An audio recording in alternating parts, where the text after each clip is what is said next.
जैसे शिव जी पर एक लोटा जल आपने हमने समर्पित किया और भगवान शंकर पर जब जल समर्पित कर कर हम उस जल का आचमन करते हैं, हम उस जल को पीते हैं, आचमन करते हैं, तब उस शिवलिंग का जो तेज पुंज है, भगवान शंकर के शिवलिंग में जो तेज पुंज होता है, क्योंकि शिव महापुराण के अंतर्गत और लिंग पुराण के अंतर्गत, नर्मदा पुराण के अंतर्गत हमेशा कही गई है कि चाहे घर में जो शिवलिंग हो वो, चाहे तुम्हारे घर के पास में जो मंदिर हो उसमें जो शिवलिंग हो वो, या 12 ज्योतिर्लिंग, उपलिंग, ये जितने भी शिवलिंग विराजमान हैं, ये जितने भी शिवलिंग विराजित हैं, इन शिवलिंग पर जब हम जल चढ़ाकर उस जल का आचमन करते हैं तो उस शिवलिंग की जो ज्योति होती है, शिवलिंग की जो ऊर्जा होती है, शिवलिंग की जो एनर्जी होती है, शिवलिंग का जो बल होता है, वो बल हमारे भीतर भी उतरता है और हमारे रोगों को निवारण करता जाता है, हमारे दुखों को निवारण करता जाता है, हमारे कष्टों का निवारण करता जाता है। हमारे दुख, हमारी तकलीफें, हमारा कष्ट अपने आप समाप्त होते चले जाता है। 3 स्थान शिवलिंग पर वर्णित है कि ये 3 स्थान का जब स्पर्श करते हैं तो आप कितने भी रोग से ग्रसित क्यों ना हो, आप कितने भी रोग से घिरे क्यों ना हो, 3 स्थान का स्पर्श करने से आपको एक अलग से ऊर्जा प्राप्त होती है और आपके शरीर में कितना भी कंपन हो रहा हो, कितनी भी कमजोरी हो रही हो, कितना भी दर्द हो रहा हो, कितना भी कष्ट हो रहा हो, 3 स्थान शिवालय में शिवलिंग के जगह पर बताए गए हैं। उन स्थानों का स्पर्श करने से शरीर में एक ऊर्जा आती है, शरीर में एक बल उत्पन्न होता है, एक ऊर्जा आती है, शरीर के अंतर्गत एक ऊर्जा का संचार होता रहता है। अब उस शिवलिंग को अपन समझे, सभी लोग जरा स्मरण करेंगे। शिवलिंग के अंतर्गत 3 स्थान ऐसे बताए गए हैं जो हमारे को एक बल देते हैं, हमारे भीतर की एक ऊर्जा उत्पन्न करते हैं। हमारे अंदर कितनी भी कमजोरी होगी, अगर आपने वो 3 स्थान पर हाथ का स्पर्श कर कर पंचाक्षर मंत्र नमः शिवाय या षडाक्षर मंत्र ओम नमः शिवाय या श्री शिवाय नमस्तुभ्यम का स्मरण किया है तो वो स्थान का स्पर्श करते ही आपके अंदर एक ऊर्जा, एक एनर्जी, एक बल आपके अंतर्गत आता चले जाएगा, एक ऊर्जा आपके अंतर्गत आती चली जाएगी।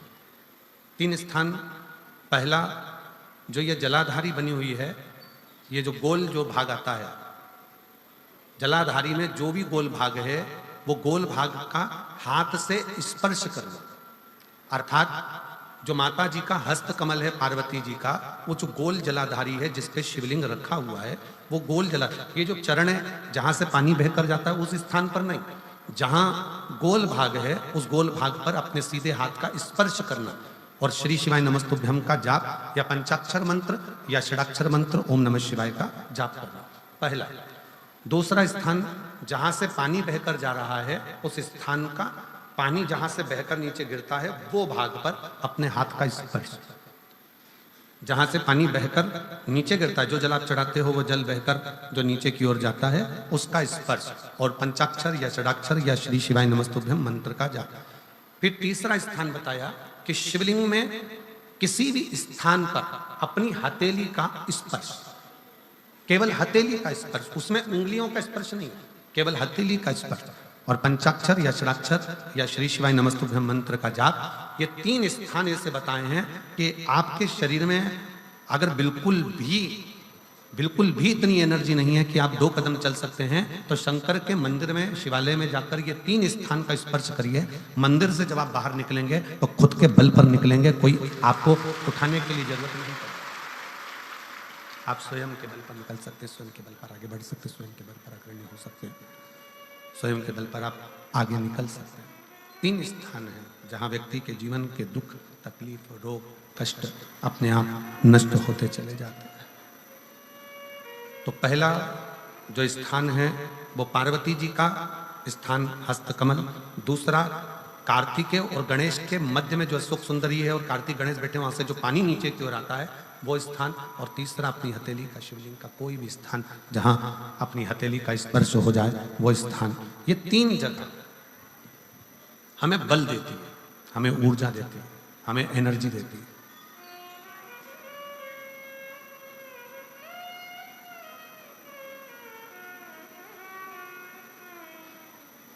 और एक निवेदन और,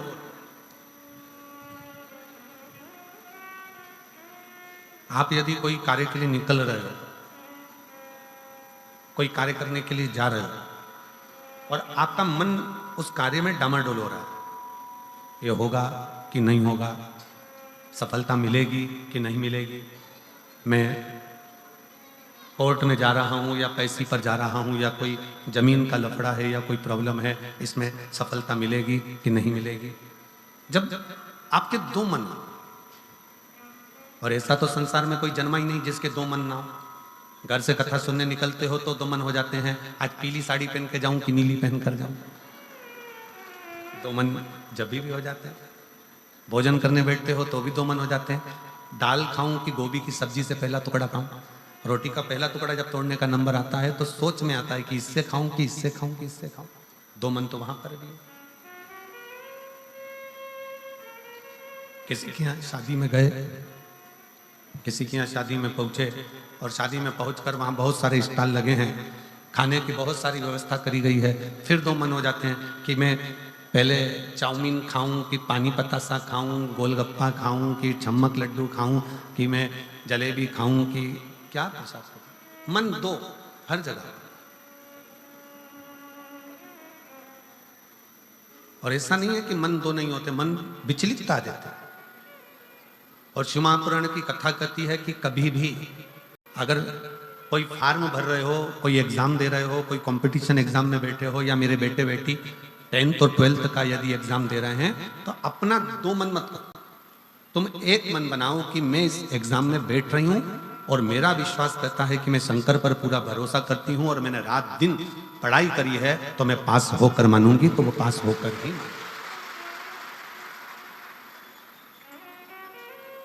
जहां मन विचलित हो जाता है, जहां मन 2 हो जाते हैं, फिर वहां थोड़ा सा भ्रम उत्पन्न हो जाता है, फिर थोड़ा सा भ्रम उत्पन्न हो सकता है। पर जब आपने एक विचार कर लिया कि मुझे सफलता मिलेगी, तो ये निश्चित है कि दुनिया में कोई ऐसा पैदा नहीं हुआ कि आपकी सफलता को रोक दे, आप आगे बढ़कर ही रहो। और एक निवेदन और है, मान लो किसी कारणवश सफलता नहीं मिली और आप सफल नहीं हुए, तो चिंता मत करना, चिंता करने की जरूरत नहीं है। एक बार अगर एग्जाम दिया, एक बार अगर अपन फील्ड में उतरे और एक बार में सफलता नहीं मिली तो चिंता मत करो, ये मत सोचो कि पीछे हट गए। शिव महापुराण की कथा में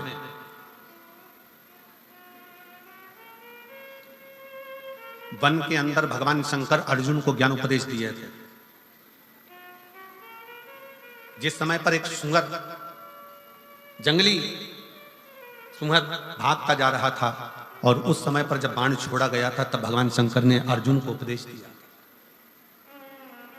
कि अर्जुन, एक बार युद्ध के मैदान में अगर थोड़ा सा पीछे सरके हो तो टेंशन मत लेना, चिंता ना करा। एक कंपटीशन एग्जाम में आप बैठे हो, एक एग्जाम आप दे रहे हो और उस एग्जाम में सफलता नहीं मिल रही है, आपने एक बार परीक्षा दी, एक बार आपने नीट की तैयारी करी, एक बार आपने सीए की तैयारी करी, एक बार आपने अन्य तैयारियां करी और उसमें आपको सफलता नहीं मिली और आप उसमें उत्तीर्ण नहीं हुए और आपने मन दुखी कर लिया, अब मैं तो बताओ आगे ही नहीं बढ़ पाया। चिंता ना करें, भगवान शंकर का ये संवाद जो उन्होंने युद्ध के पहले अर्जुन को दिया है, एक सुअर को मारते समय, एक जंगली सुअर को मारते समय भगवान शंकर ने उपदेश दिया था, अर्जुन तीर को बहुत दूर भेजना है ना, तो तीर को थोड़ा सा पीछे खींचना पड़ेगा। उसी तरह यदि एक बार तुम्हें सफलता नहीं मिली, एक बार तुम उत्तीर्ण नहीं हुए, तो ये मत सोचना कि तुम उत्तीर्ण नहीं हो गए। भगवान शंकर ने तुम्हें लंबी दूर फेंकना चाहते थे, इसलिए तुम्हें थोड़ा सा पीछे खींच लिया है और जम कर। शिव ने आपने बहुत मेहनत करी, आपने बहुत परिश्रम करा, आपने दुनिया के लिए सब कुछ करा हो, और मान लो उसके बाद भी आपके जीवन में अगर तकलीफ आकर खड़ी हो गई, मान लो कहीं ना कहीं दुख आकर खड़ा हो गया, मान लो आप उस एग्जाम में, उस कंपटीशन में आप आगे नहीं निकल पाए, समझ लेना कि मेरे तारा बाबा ने, मेरे तारकेश्वर महादेव ने, मेरे कुबेर भंडारी ने आपके लिए कुछ अच्छा सोच कर रखा है, इसलिए वो पीछे खींचा है। और पीछे खींचा है इसका मतलब ये मत समझना कि तुम्हें पीछे रख दिया है, उसने तो अभी तुम्हें धनुष पर चढ़ाया है, और चढ़ाने के बाद मेरा शंकर जब छोड़ेगा तो फिर इतना आगे निकल जाओगे कि दुनिया तुमको देखती रह जाएगी कि तुम किस मंजिल तक पहुंचे। वो पीछे खींचता है, वो पीछे खींच रहा होता है।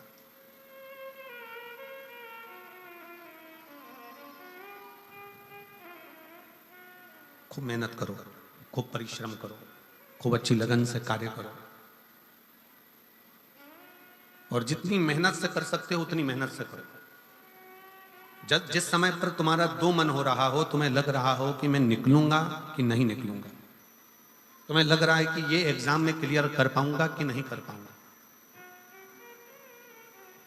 मैं पहुंचूंगा कि नहीं पहुंचूंगा, तो यही तीन स्थान, यही तीन स्थान, तीन अक्षत को इन तीन स्थान पर ही रखा जाता है। जो तीन स्थान अभी आपको बताए हैं, एक माता पार्वती जी का गोल स्थान, हस्तकमल स्थान, दूसरा जहां से पानी बहकर नीचे की ओर जा रहा है उसी विराम स्थल पर, और तीसरा शंकर भगवान के शिवलिंग पर। ये तीन स्थान तीन अक्षत से पूर्ति कर देते हैं। जैसे प्रदोष के दिन, प्रदोष काल में जलाया गया दीप, प्रज्वलित करा गया दीप 5 स्थान पर फल देता है। कितने स्थान पर फल देता है? 5 स्थान पर। आप में से कितने लोग हैं जो प्रदोष के दिन दीप लगाने मंदिर जाते हैं या शंकर जी के मंदिर पहुंचते हैं? बहुत बहुत प्रणाम आपको, साधुता जानना चाहिए। अपना प्रदोष के दिन, प्रदोष काल में लगाया गया दीपक 5 स्थान पर फल देता है। पहला स्थान, अगर हमको या हमारे परिवार में किसी को काल सर्प दोष है तो हमारा प्रदोष का लगाया गया दीपक कहीं पूजन मत कराओ, वो दीप जलाने से ही काल सर्प दोष समाप्त होता चले जाता है। दूसरा स्थान, पितृदोष। अगर किसी ने कह दिया कि तेरे घर में पितृदोष है, तेरे घर में, कई लोग बता देते हैं कि तुम्हारे घर में, कई माताएं पूछती हैं मेरे घर में बेटा नहीं, मेरे घर में 3 बेटी हो गई, 4 बेटी हो गई, 5 बेटी हो गई, बेटा नहीं है, बेटा नहीं, तो किसी ने कह दिया पितृदोष है। अब तुम शंकर जी की पूजन कर रहे हो, शंकर जी पे जल चढ़ा रहे हो, शिव की स्तुति कर रहे हो, तो किसी किसी की यहाँ 3 बेटियों के बाद, 4 बेटियों के बाद, एक माता ने तो लिखा है कि उसके यहाँ 2008 में उसके घर में लड़की ने जन्म लिया था, या 2008 में उसके घर में बच्चे ने जन्म लिया था, लड़की ने। उसके बाद फिर लड़की ने जन्म लिया, और उसके बाद उसके घर में कोई पुत्र का योग नहीं बना। तब उसने प्रदोष के समय पर शाम को दिया लगाना प्रारंभ करा, और 2008 में बच्ची जन्मी थी, और अब 2024 में उसके घर में लड़के ने जन्म लिया।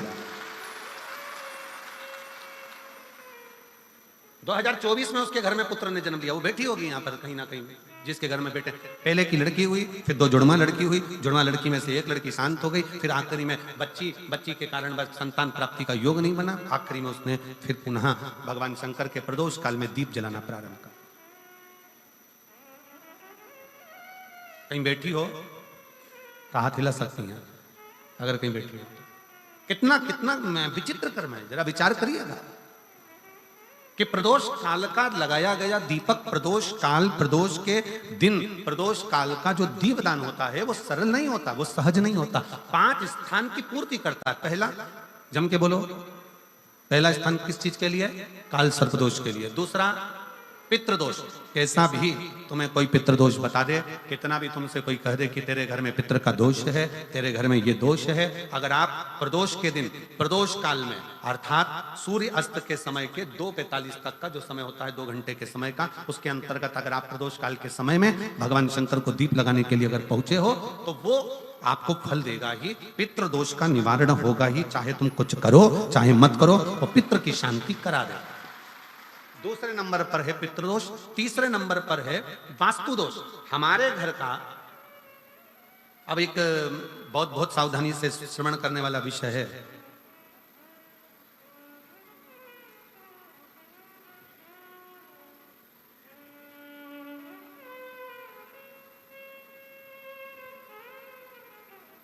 यदि वंश की वृद्धि नहीं है।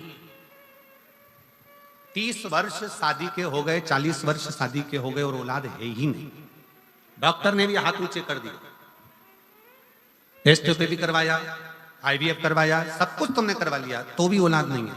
तब आखिरी में एक काम चालू करो, प्रदोष का दिन दोनों पति पत्नी व्रत चालू कर दो प्रदोष का, और प्रदोष काल में शाम के समय जाकर एक ही दिए में 2 लंबी बाती जानते हो ना, रुई की लंबी कपास की बाती 2, और दोनों बाती एक ही दिए में रखकर पति पत्नी दोनों उसको प्रज्वलित करना प्रारंभ करें। बाबा संतान देकर ही रहेगा, औलाद आएगी ही।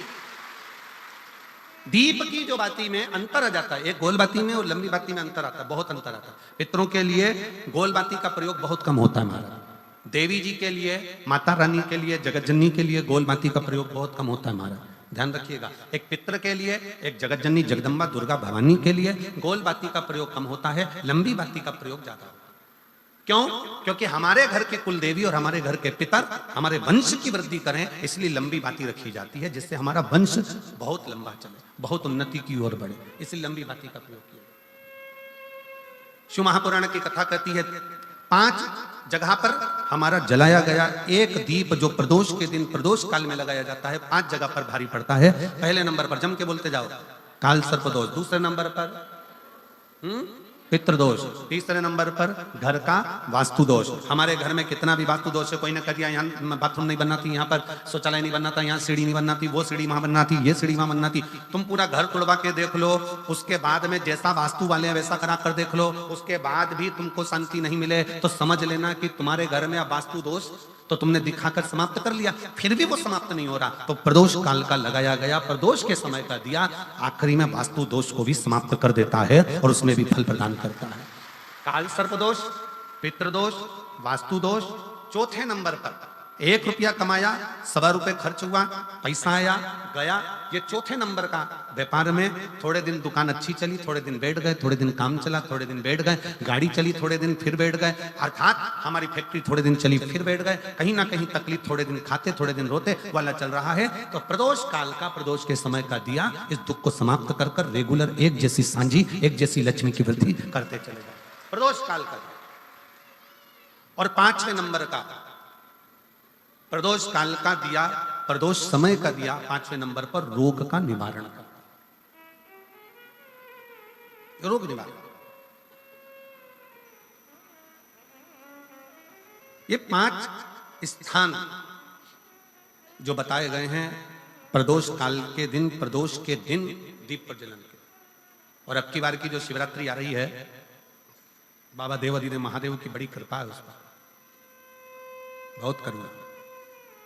25 तारीख को प्रदोष और 26 तारीख को शिवरात्रि। अब जरा प्रदोष के पर्यांत की, प्रदोष के बाद की बिल्कुल लगी हुई पीठ से जो शिवरात्रि होती है, वो शिवरात्रि अगर उस शिवरात्रि का व्रत, साधना, तप, भजन संसार का मनुष्य कर लेता है तो जिंदगी में उसने कोई व्रत किए ना किए हो, अगर एक व्रत शिवरात्रि का, प्रदोष की पीठ से लगी हुई शिवरात्रि का अगर कर लेता है तो उसको पूरे जीवन के व्रत का पुण्य फल प्राप्त हो। एक व्रत शिवरात्रि का प्रदोष पर्यंत की, अर्थात प्रदोष की पीठ से जुड़ी हुई। अब अगर आप कोई ब्राह्मण से, अगर कोई विद्वजन से, कोई पंडित जी से आप पूछेंगे प्रदोष कितनी बजे लग रहा है, वो बताएंगे फिर प्रदोष लगने के बाद प्रदोष कब समाप्त हो रहा है, तो जिस दिन 26 तारीख हो रही है उसमें लगाया, दोनों की पीठ मिल रही, दोनों।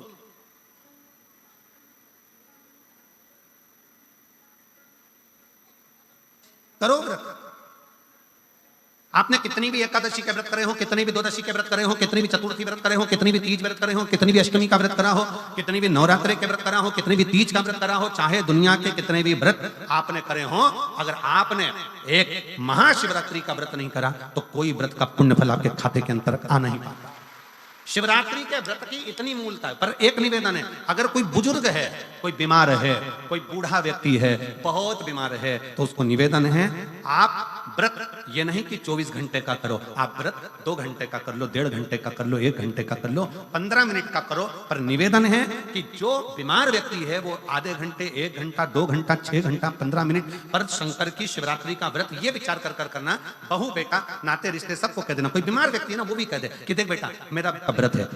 तो घर के लोग कहेंगे पापा आपकी तबीयत खराब, मम्मी आपकी तबीयत खराब, दादी आपकी तबीयत खराब, आप व्रत कैसे कर रही हो, बच्चे की व्रत, बच्चा कैसे व्रत कर रहा है, तो कह देना मेरा 2 घंटे का व्रत है, 2 घंटे मैं बाबा का नाम लेकर जल चढ़ाकर जल का आचमन कर कर मेरे बाबा की भक्ति कर लूं 2 घंटे की, मेरा व्रत पूर्ण हो जाएगा। मैं व्रत कर रहा हूं आधी में पुनी। तुलसी बाबा कहते हैं थोड़े में बहुत होता है। आपके व्रत अगर कोई बीमार है उसके लिए, अगर कोई कष्ट है शरीर में उसके लिए ऐसा व्रत है, बाकी के सभी के लिए तो वही व्रत शिवरात्रि का पूर्ण व्रत है जिसमें भगवान शंकर की विरल भक्ति को हम प्राप्त करें।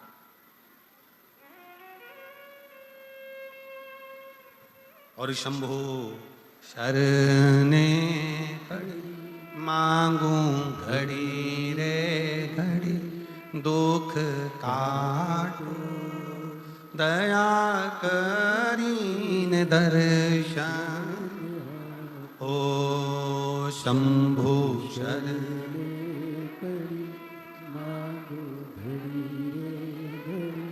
दुख काटो दया करीन दर्शन। भगवान शंकर की अविरल भक्ति को धारण करिए, शिव तत्व को धारण करिए, शिव उपासना को धारण करिए।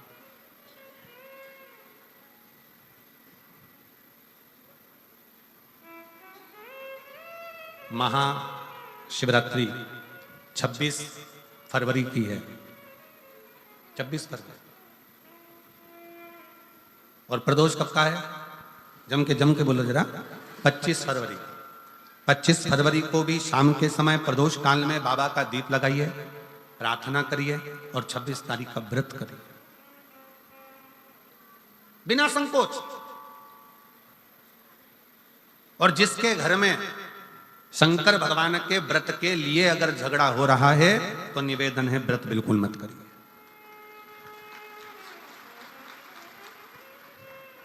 पति पत्नी का झगड़ा हो रहा है, पति कह रहा है क्या शंकर शंकर लग रहा है, अपने को शिवरात्रि के दिन शंकर जी का अपमान नहीं सुनना। इसलिए राजी हो तो व्रत करो, राजी नहीं है पति, परिवार के लोग राजी नहीं है, चिड़चिड़ कर रहे हैं तुम्हारे व्रत करने से, तो आपके चक्कर में शंकर भगवान की निंदा तुम्हारे कान में जाए, ऐसा व्रत किसी का, ऐसे व्रत की कोई मूलता नहीं। आपके घर के लोग राजी हो, माता पिता राजी हो, सास ससुर राजी हो, पति राजी हो, पत्नी राजी हो, परिवार के लोग राजी हो, बेटा बेटी सब, बच्चों का मन है मम्मी मुझे व्रत करना है, हाँ बेटा कर, एक ही तो व्रत करना है शिवरात्रि का, करो। घर के बुजुर्ग ने कह दिया मुझे व्रत करना है, बिल्कुल करो, आज का मौका मिला है आपको करने का, महाशिवरात्रि का व्रत करिए। व्रत घर के अंदर अगर तुम्हारे व्रत करने से झगड़ा हो रहा है, काय को व्रत कर लिया, क्या होता है शंकर जी का व्रत करने से, क्या होगा शंकर जी का तप करने से, जबरदस्ती वो सीहोर वाले महाराज के चक्कर में पड़ी हो, क्या होगा शिवरात्रि व्रत से, क्या होगा शंकर जी को जल चढ़ाने से, तो उससे अच्छा है अपने घर में बैठो, श्री शिवाय नमस्तुभ्यं, श्री शिवाय नमस्तुभ्यं, श्री शिवाय नमस्तुभ्यं, श्री शिवाय नमस्तुभ्यं, श्री शिवाय नमस्तुभ्यं, श्री शिवाय नमस्तुभ्यं। घर में बैठकर भगवान शंकर का गुणगान करो, भगवान शंकर का नाम जाप करो, भगवान शंकर की भक्ति करो, उससे बढ़कर कोई सुख नहीं, उससे बढ़कर कोई आनंद। पर निंदा ना सुनते हुए, कुछ गलत विचार ना लाते हुए, गलत सोच ना लाते हुए, गलत दृष्टि ना रखते हुए, गलत भाव ना रखते हुए भगवान शंकर की विरत भक्ति को अपने भीतर उतारने का प्रयास करो, शिव को अपने अंदर उतारने का प्रयास करो। शिव भक्ति, शिव महापुराण की कथा कर रही है। 3 स्थान का स्पर्श रोग का निवारण कर देता है, 3 जगह पर चढ़ाया गया अक्षत हमारे मन को एकाग्रित कर कर और हमें अपनी मंजिल तक पहुंचा देता है, और प्रदोष और शिवरात्रि के मिलन का महोत्सव हमारे जीवन को आनंदता देता है, आनंद। क्या सुख है आपके यहाँ तो सिरसा वालों को तो बड़ी बड़ी बधाइयां हम दें कि सिरसा की पवित्र भूमि पर तारकेश्वर महादेव विराजमान है। कम से कम एक लोटा चढ़ाने के लिए, जल के लिए आप हृदय से पहुंच तो जाते हो। यहाँ तारकेश्वर महादेव विराजमान है। तारकेश्वर महादेव बेटा, आवाज सेट नहीं है, गला पकड़ रहा है, सेट करिए उसको। तारकेश्वर महादेव जी यहाँ विराजमान है। भगवान शंकर स्वयं विराजित, शिव शिव शंकर शंकर। मैं माननीय गोपाल जी कांडा जी से कहूंगा, गोपाल जी जैसे भक्त यहाँ बैठकर कथा को सुन रहे हैं, कुबेरेश्वर धाम पर आज से शिव भक्त पहुंचना चालू हो गए और जिसमें 25 तारीख से कार्यक्रम है। 25 तारीख से रुद्राक्ष महोत्सव 25 फरवरी से चालू होगा, पर लोगों का विश्वास ऐसा होता है जैसे इस पवित्र प्रांगण में आप लोग बैठे हो। कल हम देख रहे थे कि गोविंद जी उधर जहां राम जी की मूर्ति है, राम बगीची जहां बनी है, कल हम देख रहे थे कि 9 पंडाल, 6 पंडाल तो पहले लग चुके हैं। ये सारे पंडाल अगर पूरे तारा बाबा की कुटिया में गिने जाएं तो 6 पंडाल तारा बाबा की कुटिया में कथा से भर चुके हैं और 3 पंडाल कल और बनाएगा। ऐसे मिला के 9 पंडाल तारा बाबा की कुटिया में लगा। कल गोविंद जी मां खड़े होकर पंडाल बनवा रहे थे, आगे रहकर सब दुर्बो बिछात करवा रहे थे बैठने के लिए, बिछात कर। और कितना समर्पण।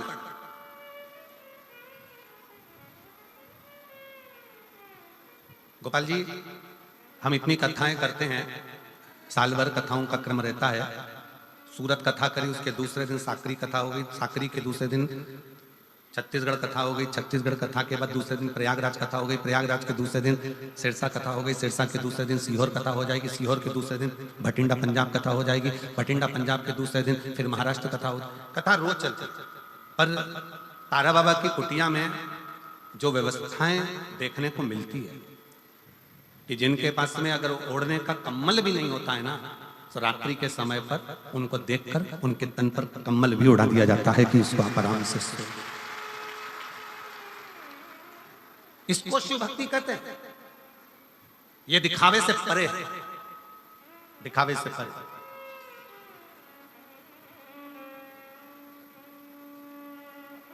इसी को शिव तत्व कहता है, इसी को शिव।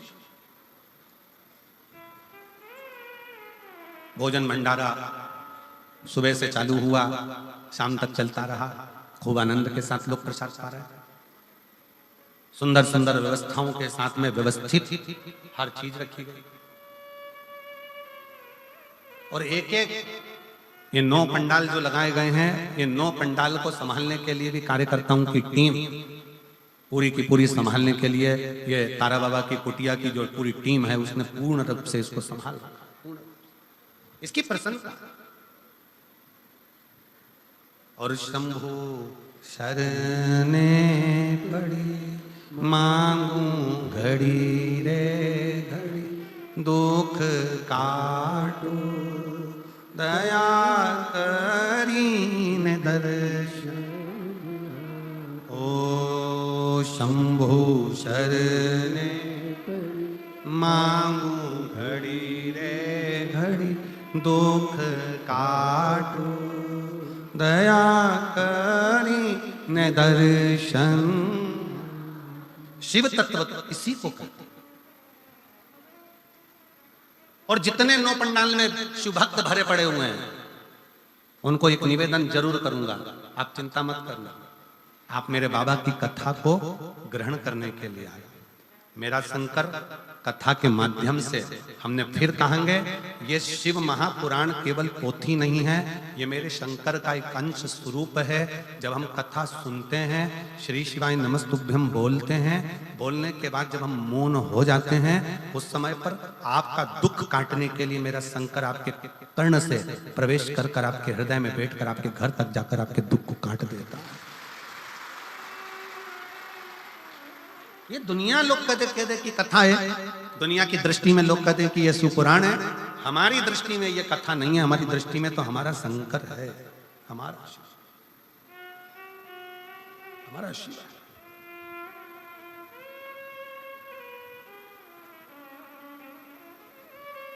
शिव शिव। और जो दिल से मांग लिया, जिसने दिल से कह दिया, जिसने दिल से पुकार लिया, शिव आ गए। ब्रह्मा ब्रह्मलोक में रहते हैं, भगवान विष्णु बैकुंठ में रहते हैं। उनको आने में देरी हो सकती है, पर मेरा शंकर इसी पृथ्वी पर रहता है, इसी भूमंडल में रहता है, इसी ब्रह्मांड में, इसी पृथ्वी पर मृत्यु लोक का देव अधिदेव महा।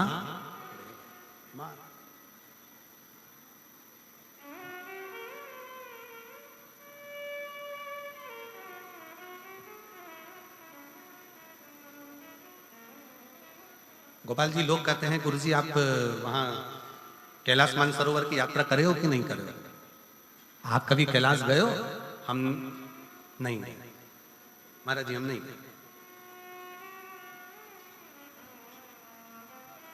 हम नहीं गए। आप इतने बड़े शंकर जी का गुणगान करते हो और आप कैलाश नहीं गए? हमने कहा वो कैलाश वाला खुद शिव महापुराण की कथा में रोज आता है और रोज भक्तों का दुख काट कर जाता है, प्रतिदिन आता है। लोग कहते हैं कि शिव महापुराण सुनने के लिए केवल शिव भक्त आते हैं, पर हमारा विश्वास कहता है कथा के पंडाल में, जिस स्थान पर शिव पुराण की कथा होती है, उस स्थान पर, उस पुराण की साक्षी में, शिव महापुराण में 7 दिन लगातार रोज प्रतिदिन मेरा शंकर स्वयं शिव पुराण में लिखा। शिव महापुराण के उमाखंड में भगवान शंकर कहते हैं, और जिस समय पर शिव महापुराण की विद्येश्वर संहिता में वर्णन किया, तुम रुका जी कथा कहते हैं, ईश्वर जी और गोरा जी, शंकर जी और पार्वती जी यजमान बनते हैं। यजमान बनने पर जब कथा विराम होती है, विराम के समय पर तुम रुका जी से शंकर भगवान कहते हैं कि आपने कथा बाची है तो आपकी दक्षिणा क्या है? आपने कथा बाची है तो आपकी दक्षिणा क्या है? तब उस समय पर तुम रुका जी कहते हैं भगवान शंकर जी से, ईश्वर जी, गोरा जी से, हमको अगर दक्षिणा देना है मेरे विश्वनाथ, तो दक्षिणा ऐसी दीजिए कि जिस स्थान पर शिव महापुराण की कथा हो, आप कैलाश और काशी छोड़कर उस स्थान पर 7 दिन विश्राम कीजिए। ये ईश्वर जी और गोरा जी ने भगवान तुमरुका जी को वचन दिया है, तुमरुकेश्वर को वचन दिया है, तुमरुका जी को वचन दिया कि जहां शिव महापुराण की कथा होगी उस स्थान पर मैं विराजमान रहूंगा।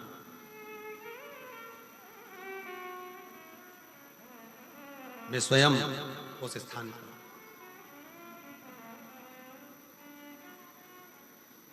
और कितनी विचित्र शिव महापुराण की कथा का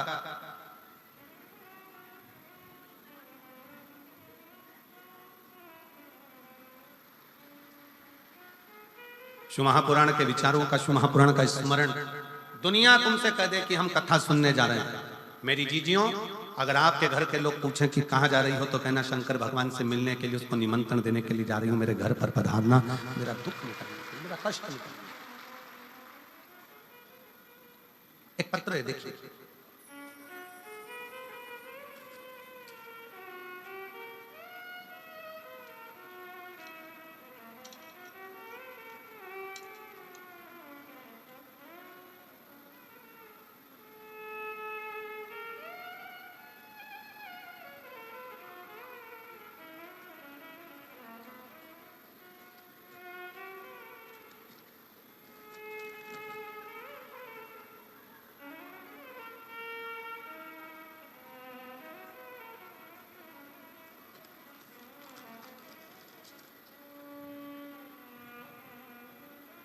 मेरा नाम गीता देवी, मेरे पति का नाम नवीन कुमार है।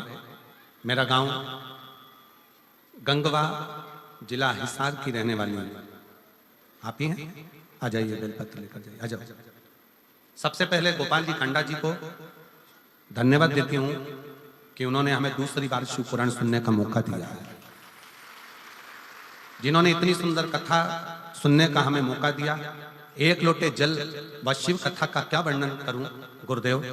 2018 से सरकारी नौकरी की तैयारी कर रही थी, पर बाबा ने मुझे आज 2024 में सरकारी नौकरी दी है। गुरुदेव, मैंने जितनी जगह पर अभी ज्योतिषों को दिखाया, सबने कहा था कि तुम्हारी किस्मत में सरकारी नौकरी नहीं है। मैंने आस छोड़ दी थी, तब एक बार मैं अपने माई के गांव कांगड़ाना कांगड़ाना सिरसा आई थी। तब मेरी माँ ने मुझे कहा था कि टीवी पर जो महाराज कथा कहते हैं ना, वो सिरसा में आए हैं, गोपाल कांडा जी, गोविंद कांडा जी बुलाए। मैंने सुना है कि जब वो कथा कहते हैं तो उनके पंडाल में बैठकर जो मांगा जाता है वो बाबा देता है 3 महीने के अंदर। चल तू मेरे साथ कथा सुनने के। मैं अपने मायके आई, मैं आपको जानती नहीं थी। पहली बार मैंने पंडाल में बैठकर शिव महापुराण की कथा इस मायके के अनुसार यहाँ बैठकर श्रवण करी। उस समय पर इस पंडाल के अंदर मैं नहीं आ पाई थी, बाहर के पंडाल में बैठकर मैंने कथा सुनी थी। वहीं बैठकर श्री शिवाय नमस्तुभ्यम कहते हुए बाबा से निवेदन करा और बाबा की ऐसी कृपा हुई कि 3 महीना भी पूरा नहीं हुआ और बाबा ने मेरा पुलिस में भर्ती करवाया और मेरी नौकरी लग गई। फोटो भी लगा रही हूं। बाबा की कृपा ऐसी हुई कि 3 महीना भी नहीं हुआ और बाबा ने मुझे पुलिस में नौकरी में लगा दिया। गुरुदेव 6 साल से तैयारी कर रही थी नौकरी की, पर मुझे क्या मालूम था कि पंडाल में बैठकर कथा सुनने में 3 महीने के अंदर मुझे नौकरी मिल गई। मैं बाबा को यहाँ प्रणाम करती हूँ। शिव तत्व किसको कहता है? एक पत्र और बड़ा सुंदर है, देखिएगा। मेरा नाम केलो देवी है और मेरे पति का नाम राजकुमार है। मेरा मोबाइल नंबर ये है, आप ही हैं, आ जाओ, आ जाइए। मेरा गांव कर सिंधु जिंद हरियाणा के निवासी हूँ। आपके चरणों को प्रणाम करती हूँ, नमन करती हूँ। 1 लोटे जल का मैं क्या वर्णन करूं। मेरी पहली बार कथा सिरसा हरियाणा में यहीं पर 2 दिन की कथा सुनी थी। 2 दिन की कथा सुनी और इसी पंडाल में बैठकर मैंने बाबा से विनय करी थी। 2 वचन मांगे थे बाबा से। बाबा, पहला, मेरा लड़का ठीक से बोल नहीं पाता, उसके शब्द नहीं निकल पाते, और दूसरा, मेरा लड़का जेईई की तैयारी कर रहा है और कई साल हो गए पर उसका सिलेक्शन नहीं हो रहा। बस ये 2 वर मांगकर 2 दिन की कथा सुनकर इसी पंडाल से चली गई। गुरुदेव, हमको नहीं मालूम था कि बाबा पंडाल में बैठकर मांगने वाले को इतना जल्दी दे देता है। बाबा बाबा है गुरुदेव। मेरे लड़के ने मुझसे कहा, माँ क्या सही में मेरी आवाज ठीक हो सकती है? क्या मैं पूरा बोल सकता हूँ? क्या मेरी आवाज पूर्ण हो जाएगी? क्या मैं सही सबके जैसा बोल पाऊंगा? तब मैंने अपने लड़के को कावड़ भरने के लिए सीहोर भेज दिया।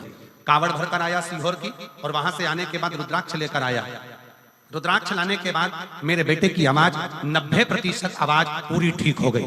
जैसे ही कावड़ भरकर आया और रुद्राक्ष लेकर आया, 90% आवाज ठीक हो गई और बाबा की ऐसी कृपा हुई कि मेरे बेटे का जो दूसरा वर मांगा था जेई में सिलेक्शन, आज मेरे बेटे का 99.14 के प्रतिशत से मेरे बेटे का जेई माइंस में रिजल्ट आ गया है और मेरा बेटा आज सरकारी कॉलेज में पढ़ रहा है। मैं बाबा को धन्यवाद देने के लिए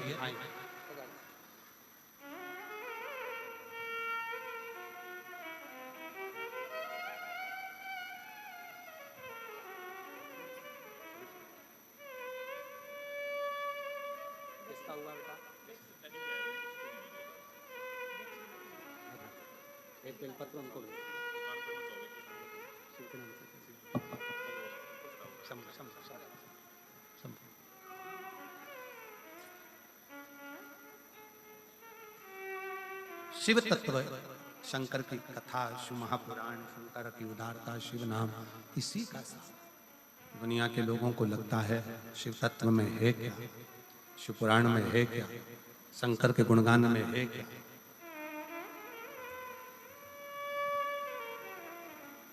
और मैंने तेरे ही भरोसे बाबा, तेरे ही भरोसे हवा बिच उड़ती जावांगी बाबा, डोर हथो छठी ना मैं कटी जावांगी। भोले मैं तेरी भक्त, शंभो मैं हवा बिच उड़ती जावांगी बाबा, डोर हथो छठी ना मैं कटी जावांगी। भोले मैं तेरी, शंभो मैं तेरी। दुनिया कहे कि ये केवल पुराण है, दुनिया कहे कि ये केवल शिव कथा है, दुनिया कहे कि ये केवल शिव महापुराण है, तो आप माने ना, ये केवल पुराण नहीं है, ये शंकर का एक प्रतिबिंब स्वरूप है। शिव का एक प्रतिबिंब स्वरूप, शंकर भगवान का एक स्वरूप है। आप कहीं पर भी बैठे हो, जिस स्थान पर बैठे हो उस स्थान पर बैठकर शंकर भगवान के नाम का उच्चारण, शिव के नाम का स्मरण, शिव भक्ति का उच्चारण सुख देता है, सुख प्रदान करता है। एक प्रसंग बड़ा सुंदर आता है। एक नेद्रु नाम के ऋषि हुए जिनके नेत्र नहीं थे। नेद्रु नाम के ऋषि हुए जिनके नेत्र नहीं थे, पर उनका एक कर्म बड़ा विचित्र था। बेलपत्री की जड़ का स्पर्श कर कर बैठे रहते थे। बेलपत्र की जड़ का स्पर्श करे और बेलपत्री की छांव में, बेलपत्र की छांव में, बेल वृक्ष की छांव में बैठे रहते।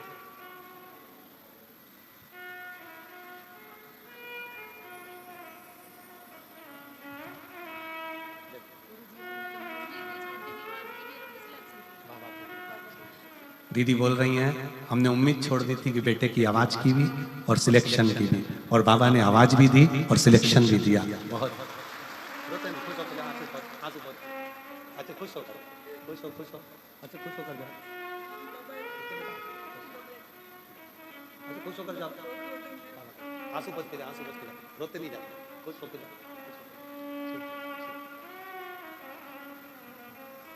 दीदी कह रही है मेरे बेटे की आवाज की भी उम्मीद छोड़ दी थी कि आवाज सही आएगी, और एग्जाम में क्लियर होने की भी सोच छोड़ दी थी कि वो हो पाए, पर उसने जो लाइन लिखी है, उसने इस लाइन में लिखा है,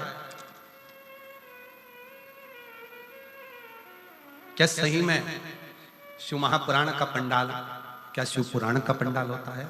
हमको तो लगता है कि यहाँ स्वयं शंकर अपनी हाजिरी बजाता है और झोली भर कर जाता है, स्वयं शिव देव। एक लाइन अच्छी लिखी है, आप और हम गुनगुना लेते हैं कि लुटा दिया भंडार काशी वाले ने, कर दिया माला माल काशी वाले ने, जो जैसी मावना लाया वो वैसा ही फल पाया, जो जैसी भावना लाया वो वैसा ही फल पाया, नहीं खाली उसे लौटाया वो मन ही मन हर्षाया, नहीं खाली उसे लौटाया वो मन ही मन हर्षाया, और कर दिया माला माल काशी वाले ने, लुटा दिया भंडार काशी वाले ने। जो जिस कामना से आता है, जिस भाव से आता है, बाबा उसको देकर जाता है, उसको दे। और कांडा जी धन्यवाद, गोविंद जी आपको भी, गोपाल जी आपको भी, कि भक्तों की सुविधा के लिए आपने केवल एक दरवाजा नहीं, भक्तों की सुविधा के लिए तारा बाबा की कुटिया के सारे दरवाजे आप आने के लिए खोल देते हो उसके साथ। और इतनी खुशी हो रही थी, अभी हम जब गाड़ी में आ रहे थे तो माताएं आपस में बात कर रही थी कि हमेशा तो उत्थे का गेट, अब उसकी भाषा में करी तो उत्थे का गेट चालू रेवे, पर अब के ना गोविंद ने, गोपाल ने अब क्या गजब का काम कर, ने सारा गेट खोल दिया, तो इसकी प्रसन्नता है। एक तो तुम्हारी भाषा हमको भी बोलने में थोड़ी अटपटी हो जाए, तो ये शिव कृपा, खुशी होती है। आप लोग जब बड़े सहजता के साथ, बड़े आनंदता के साथ, मस्ती में अलमस्त होकर, शंकर की बेटी होकर, शंकर के बेटे होकर जब शिव पुराण की कथा को सुनते हो ना, तो लगता है कि शिव आपके हृदय में विराजमान है और शिव आपका कल्याण कर। ये बोल बम का नारा है, बाबा है, शिव कृपा करे, करुणा करे, दया करे। शिव एक नेद्रु नाम के ऋषि हुए जिनके नेत्र नहीं, उनके नेत्र नहीं, नेद्रु ऋषि के नेत्र नहीं। नेत्रों से दिखता नहीं है। बेलपत्री की जो जड़ है, उस बेलपत्री की जड़ को पकड़ कर बैठे रहते हैं, बेलपत्री की जड़ को पकड़े रहते हैं, बस वहीं बैठे रहते हैं, नेत्र नहीं है उनके। अब जहां वो रहते थे उसी के नजदीक में 5 या 7 गांव छोड़कर एक शारदा नाम की एक स्त्री रहती थी। और वो शारदा नाम की स्त्री अपने एक बेटा, एक बेटी और उसका पति साथ में निवास करते, साथ में रहते, साथ में निवास करते, साथ में रहते रहते रहते समय बीत गया। कुछ मित्रों की संगत शारदा के पति को लग गई। कुछ मित्रों की संगत, और हमने पहले भी कथा में कहा, एक ताली, दूसरा थाली, तीसरा प्याली, ये व्यक्ति को बहुत जल्दी बर्बाद कर देती है। पहले नंबर पर ताली, प्रशंसा करने वाले अगर तुम्हारी प्रशंसा कर कर तुम्हें गलत काम में लगा रहे हैं तो तुम्हें बर्बादी की ओर लेकर जाता है।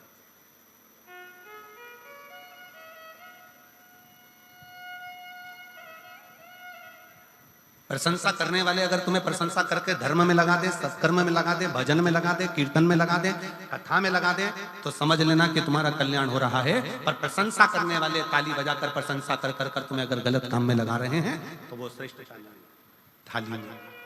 पहले नंबर पर ताली, दूसरे नंबर पर थाली। जिसको घर का भोजन अच्छा ना लग रहा हो और होटल का भोजन अच्छा लग रहा हो, समझ लेना कि धीरे धीरे तुम्हारा बर्बादी का सिरा चालू हो चुका है। घर के भोजन में जो सुख है वो बाहर के भोजन में सुख उत्पन्न नहीं हो सकता। जो घर के भोजन में आनंद है, घर के भोजन में जो सुख है, घर के भोजन में जो आनंद है, वो बाहर के भोजन में प्राप्त नहीं हो सकता।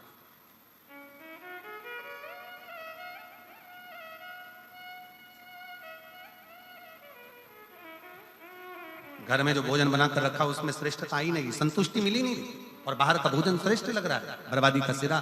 मित्र ले जाएंगे, चल जरा बाहर खाकर आते हैं, होटल ले गए, पार्टी में ले गए, खाया पिया आ गए, आज उन्होंने खिलाया, कल तुमसे खाया। फिर है प्याली मित्र, ताली, थाली, जम के बोलो प्याली। ये पीने वाले जो होते हैं ना, तुमको, तुम्हारे बच्चों को पहले लेकर जाएंगे, साथ बिठाएंगे, घुमाएंगे, फिराएंगे, रंग ढंग दिखाएंगे, एंजॉय कराएंगे, अपने पैसे से पहले तुम्हें पिलाएंगे, फिर जब तुमको लत लग जाएगी तब तुम्हारे पैसे से वो आप पिएंगे और तुम्हें एक दिन बर्बाद कर कर चौराहे पर बिठा देंगे। ये प्याली, ये बर्बाद। तीनों से बचिए।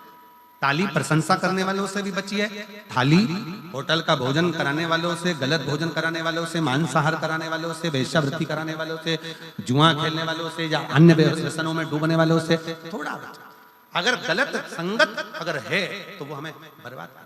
और कोई कहता है कि गुरुजी हमारे परिवार के लोग ऐसा कर्म कर दिया और वो ऐसा, तो हमारा निवेदन है ऐसा नहीं कि आप परिवार छोड़ दोगे, घर छोड़ दोगे, कुटुंब छोड़ दोगे। आप तो इतना करो ना कि पानी से मिट्टी और मिट्टी से पानी दोनों ही कीचड़ मचा रहे हैं तो दोनों की दूरी ही श्रेष्ठ है, दोनों की दूरी श्रेष्ठ। आज के जमाने में किसी से कह दो भगवान की कथा सुनो, भजन सुनो, कीर्तन सुनो, मंत्र जाप सुनो, स्मरण करो, भगवान का भजन करो, अभी कोई उम्र है, बुढ़ापे में करेंगे और मालूम पड़े बुढ़ापे में प्राण निकल गए, उससे पहले निपट गए तो कोई भरोसा? पहले तो गारंटी भी थी कि 100 में जाओगे, आज के समय में तो खसक के 80 पे आ गए, और 80 में भी अभी कोई भरोसा नहीं है। चलते चलते लड़की, एक दुल्हन इंदौर में अपनी शादी में महिला संगीत में नाच रही थी और दुल्हन मर गई। अभी हमारे एक शाहपुर के पास में एक दूल्हा घोड़ी पर बैठा हुआ था, वीडियो देखा होगा आप लोगों ने, घोड़ी पर बैठा और दूल्हा घोड़ी पर बैठा और बस उतरने ही वाला था और प्राण छूट गए। जीवन का क्या ठिकाना है, किसको मालूम कौन की मृत्यु कब आएगी, कौन मरेगा कब, कैसे मरेगा, इसका ठिकाना है, किसको मालूम।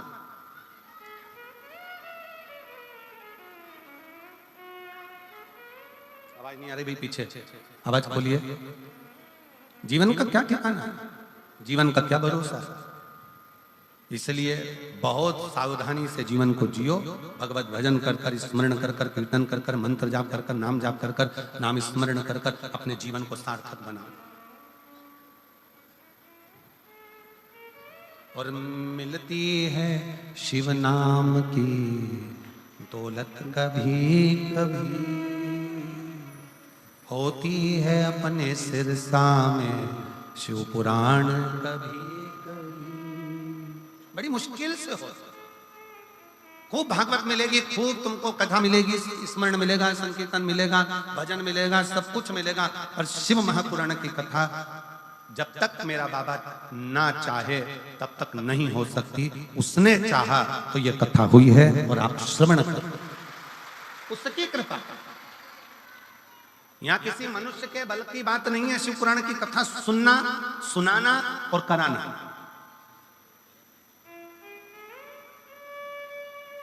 हमारी सामर्थ्यता नहीं है कि हम शिव पुराण की कथा बाच दें। गोविंद जी गोपाल जी के बस की बात नहीं है कि शिव पुराण की कथा करवा लें, और आपके बस की बात नहीं है कि आप कथा सुन लो। कथा कराने वाला भी तारा बाबा है, कथा बाचने वाला भी तारा बाबा है, और कथा सुनने वाला भी तारा बाबा है। वो करा रहा है, कर रहे हो, सुन रहे हो, वो उसकी सामर्थ्यता, अपनी नहीं है।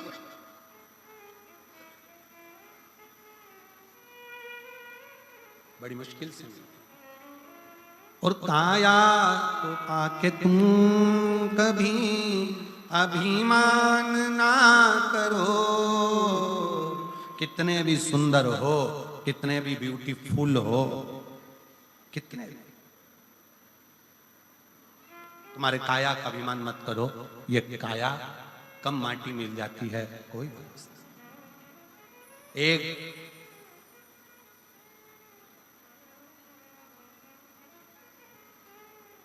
बीमा कराने की भी एक उम्र होती है।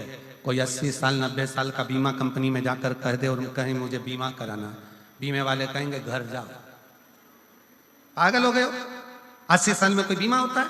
अब तो तुम ऊपर जाने की उम्र और तो बीमा कराने आए हो, पूरा की पूरा पैसा आप भी लेना चाहते हो। बीमा कराने के लिए भी उम्र देखी जाती है। 18 साल, 20 साल, 25 साल, 30 साल, 35 साल, 40 साल, 50 साल। 50 साल के बाद बीमा वाला भी 50 बार सोचता है कि बीमा करूं कि नहीं करूं। जैसे बीमा कराने की उम्र होती है, उसी तरह ब्यूटी पार्लर जाने की भी उम्र होती है।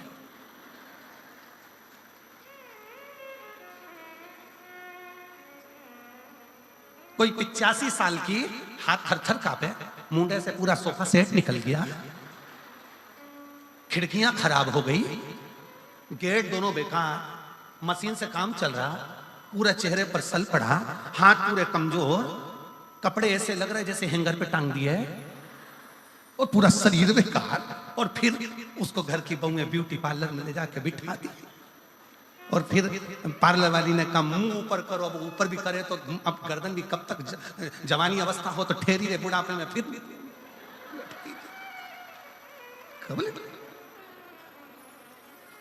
अब पार्लर वाली ने बेचारी ने चेहरे पर मेकअप करना चालू करा। हमारी सास का मेकअप कर दो, हमारी दादी सास है, मेकअप करो। तो एक एक्स्ट्रा लड़की बुलाई कि इसकी खाल ऐसे खींच खींच के पकड़ो, फिर खींच के, फिर खींच के। अब पूरा मेकअप निकल गया।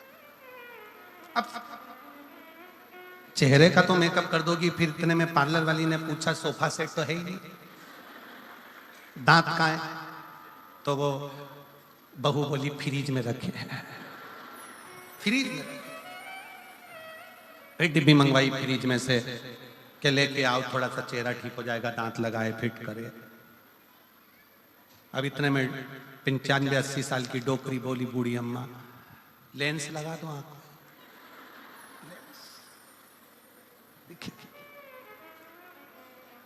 बीमे की भी उम्र होती है, ब्यूटी पार्लर की भी उम्र होती है, उसी तरह से महापुराण सुनने की भी उम्र होती है कि सुनो, यह की उम्र।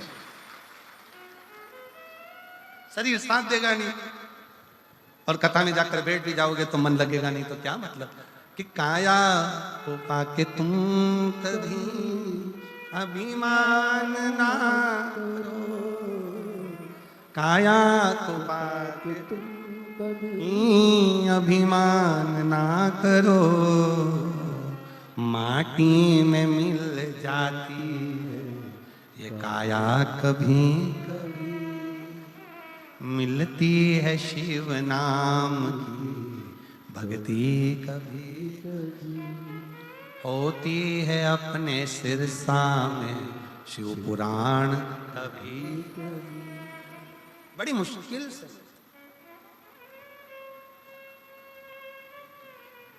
और बेटों को पाके तुम कभी अभिमान ना करो, बेटों को पाके तुम कभी अभिमान ना करो, बन जाते हैं पड़ोसी बेटा कभी कभी, बेटी को पाके तुम कभी अभिमान ना करो, बेटी को पाके तुम कभी अभिमान ना करो, ले जाते हैं जमाई भी बेटी कभी कभी, होती है अपने सिरसा में शिव पुराण कभी कभी।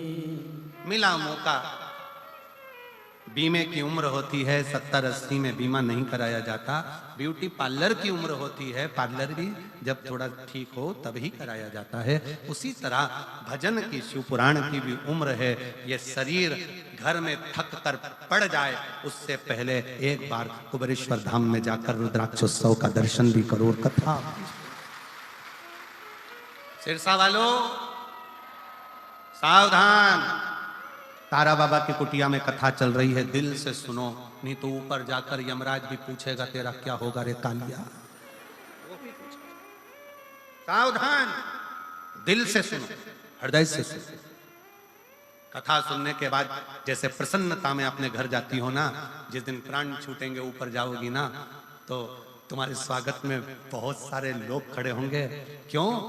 शास्त्र कहता है, अग्नि पुराण को पढ़कर देखना, अग्नि पुराण में लिखा है भगवान नारायण का कोई भक्त मरता है तो बैकुंठ में साज सजते हैं, भगवान राम और कृष्ण के भक्त मरते हैं बैकुंठ में साज सजते हैं, पर शंकर का कोई भक्त जब प्राण छोड़कर जाता है तो 33 कोटि देवता नगाड़े बजाकर साज सजाकर उसका स्वागत करते हैं। फिर वो हो सकता है कि वो गाना भी ऊपर मिल जाए, बहारो फूल मेरा,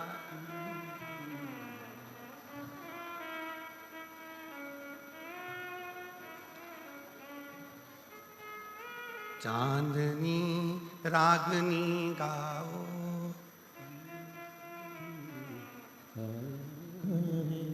मेरा ये शिव तत्व भगवान शंकर का जब भक्त आता है, स्वयं जगत जननी कह रही है, पार्वती जी से शंकर भगवान कहे, पार्वती मैं कैलाश और काशी में रहता हूं, कैलाश में मेरा तप स्थली है और काशी में मेरा घर है, पार्वती तुम और मैं इस कैलाश की भूमि को छोड़कर काशी में रहते हैं। आपको मालूम है पार्वती, जब काशी में कोई मुर्दा आता है ना, कोई काशी में जब किसी का अंतिम संस्कार होता है तो देवता भी नगाड़े बजाकर उसका स्वागत करते हैं, नगाड़े बजाकर कि मेरे शंकर का कोई भक्त आ रहा। क्या अंतर है शिव के भक्त में और संसार के भक्त में? क्या अंतर है? कोई भक्त मरता है, वो मरने के बाद कहां जाता है? जम के बोलो, नरक की बैकुंठ? जम के बोलो जरा, बैकुंठ।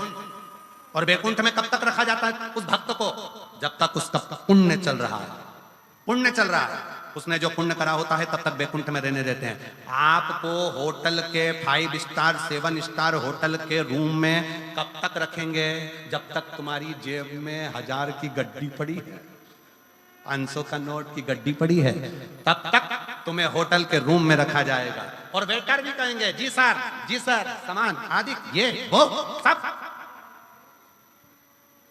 तुम्हारे जेब में 1000 की गड्डी 500 की गड्डी जो तुम्हारे जेब में पड़ी है, 500 के नोट जो तुम्हारी जेब में पड़े हैं, उसके कारण बस तुमको उसी तरह बैकुंठ में भी कब तक रखा जाएगा जब तक तुम्हारा पुण्य तुमने जो करा है वो पूरा खर्च नहीं हो जाता। जैसे ही पुण्य समाप्त होगा बैकुंठ से धक्का मारकर नीचे फेंक दिया जाएगा।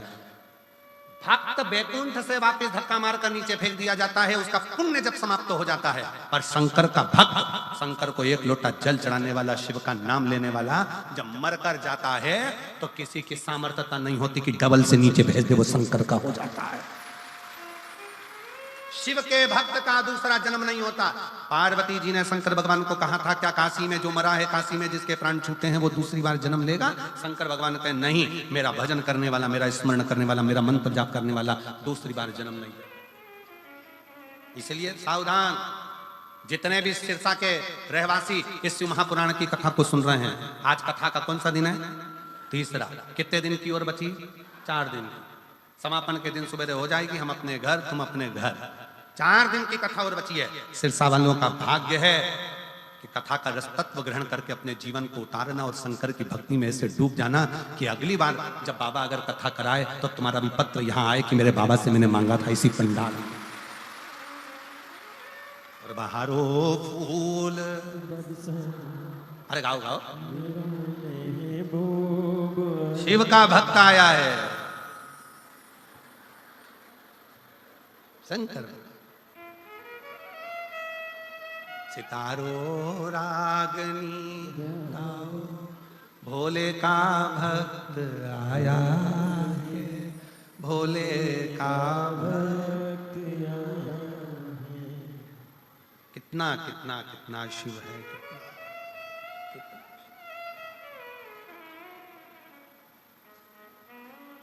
कितना।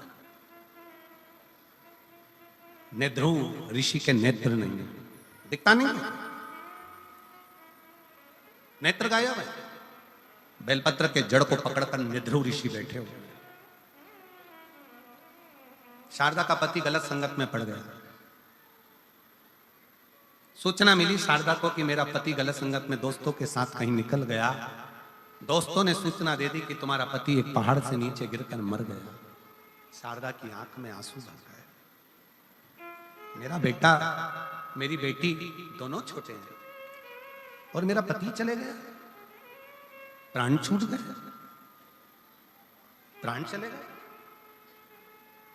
शारदा की आंख में जल भरा हुआ था। तब किसी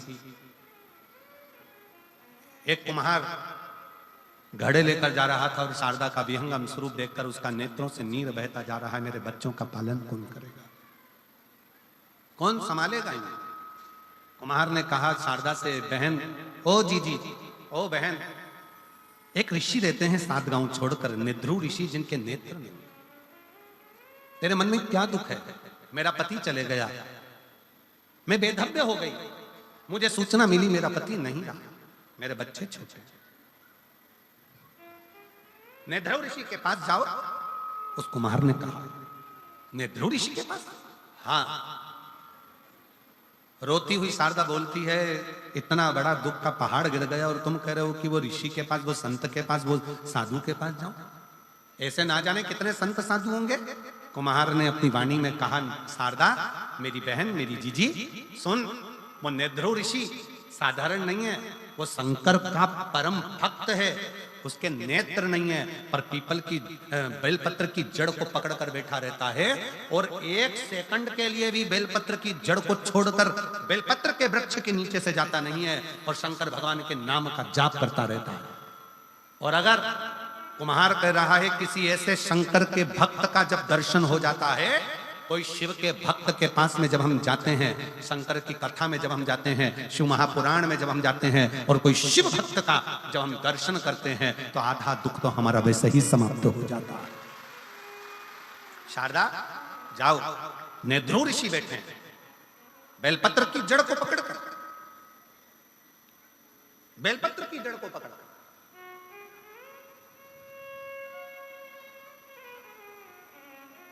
कितना सुंदर वर्णन किया है।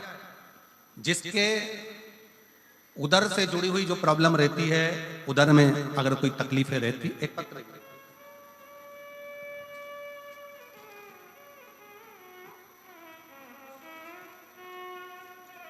पहले समझ लें उसको। जिसके उदर में जो प्रॉब्लम रहती है, उदर से जुड़ी हुई, पेट से जुड़ी हुई, पेट में अगर कोई तकलीफ है, उदर से जुड़ी हुई तकलीफ है, बहुत सारी बीमारियां पेट से उत्पन्न होती हैं। तो वो अगर पेट से जुड़ी हुई कोई गांठ पड़ गई बच्चादानी में, गर्भस्थ कोई गठान आ गई, या पेट से जुड़ी हुई कोई प्रॉब्लम, या किसी स्त्री का गर्भ ठहरता है, अंदर ही मर जाता है, बच्चा पूरा बन नहीं पाता, डॉक्टर कह देते हैं कि इसका अबॉर्शन करा दो, उस समय पर बहुत ध्यान दीजिएगा कि बेलपत्र के वृक्ष के नीचे की मिट्टी, बेलपत्र के वृक्ष के नीचे की मिट्टी उस मिट्टी का स्पर्श, मात्र उसकी रज अगर पेट पर लगाना प्रारंभ करा जाए या बेलपत्र के वृक्ष की मिट्टी को गीला कर कर अगर मस्तक पर तिलक भी करना प्रारंभ करा जाए तो उधर से जुड़ी हुई प्रॉब्लम समाप्त होती चली जाती है, गांठ भी धीरे धीरे गलना प्रारंभ होती है। पत्र का स्मरण करेंगे। मोनिका मैया, सतवीर मैया, मोची वाली सिरसा, कहीं बैठी हो तो हाथ हिला सकते हैं। आप ही हैं, आ जाओ, एक बेलपत्र ले जाना, जाइए। मोची वाली सिरसा, मेरा मोबाइल नंबर ये। एक लोटे जल का मैं क्या वर्णन करूं गुरुदेव, मेरे पास तो शब्द ही नहीं है। हम 2021 से शिव महापुराण की कथा रसतत्व ग्रहण कर रहे हैं। मेरे गर्भाशय में गठान हो गई थी। पिछली बार जब हम सिरसा में कथा को सुन रहे थे तब मैंने भोले बाबा से विनती करी, मेरा गर्भाशय की गठान ठीक कर दो गुरुदेव। जब हम कथा श्रवण कर कर गए तो मेरे बाबा ने मेरी गठान तो ठीक नहीं करी, पर मेरा मन अंदर से कचोट गया। किस सीहोर वाले गुरुजी कहते हैं कि कथा सुनो तो दुख मिटता है, पर बाबा ने तो मेरी गर्भाशय की गठान तो ठीक करी ही नहीं। मन में थोड़ा सा भाव आया। जब मन में सोच रही थी तभी मेरे रिश्तेदार ने कहा कि वो सीहोर वाला महाराज कहता है कि हिम्मत मत हारना, वो कहता है कि आज नहीं हुआ तो कल देगा। तब हमारी वो गर्भाशय की गठान की जांच कराई तो 7.8 और 5.8 सेंटीमीटर की वो गठान थी। मन में आया, डॉक्टर ने कह दिया कि 8 दिन के अंदर ऑपरेशन कराना है। वापिस मन में आया कि एक बार फिर पुनः शिव महापुराण की कथा सुनी जाए।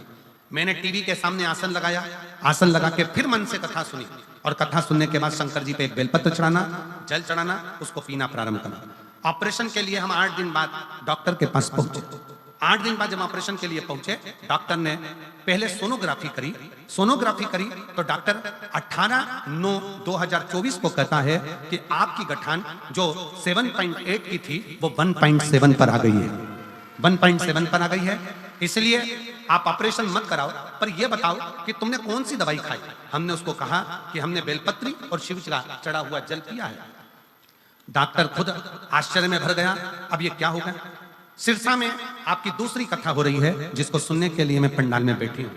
मैंने बाबा से प्रार्थना करी, जब आपने माइक पे बोला कि सिरसा में कथा है, मैं बाबा से रोज प्रार्थना करती थी, बाबा मेरा ऑपरेशन मत होने देना, कुछ भी हो मैं सिरसा की जो कथा होगी ना बाबा पूरी सुनूंगी, बस एक कृपा कर दे, मेरे गर्भाशय की गठान समाप्त कर दे। मैं सिरसा में 17 तारीख को यहाँ पहुंची हूँ, उसके एक दिन पहले मैंने 16 तारीख को जांच कराई तो डॉक्टर भी आश्चर्य में है कि मेरे शरीर की गांठ पूरी गल चुकी है। मैं बाबा को प्रणाम करने के लिए यहाँ पर आई, मैं बाबा को नमन करने के लिए।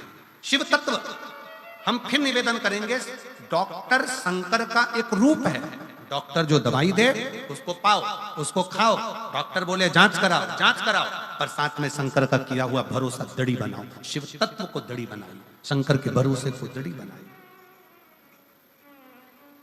शिव का भरोसा दड़ी होना चाहिए।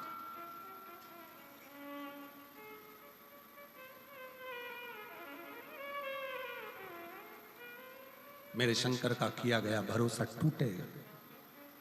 दुनिया कितनी भी तुमसे कह दे कि क्या रखा है शिव महापुराण में, जितने मेरे आस्था पर शिव भक्त कथा को श्रवण कर रहे हैं, जितनी मेरी जीजियां माताएं कथा को सुन रही हैं, उनको निवेदन करूंगा और इस पावन तारा बाबा की कुटिया में 9 की 9 ही पंडा हुए सुंदर आज कथा के हम सभी तीसरे दिवस पर प्रवेश करेंगे। उससे पहले मैं आमंत्रित करना चाहता हूं पूर्व गृह राज्य मंत्री आदरणीय श्री गोपाल गोयल कांडा जी, बड़े ही आदर और सम्मान से मंच पर पधारे और हम सभी को 2 मिनट का उद्बोधन प्रदान करें। आदरणीय श्री गोपाल गोयल जी, बड़े ही आदर और सम्मान से पधारे।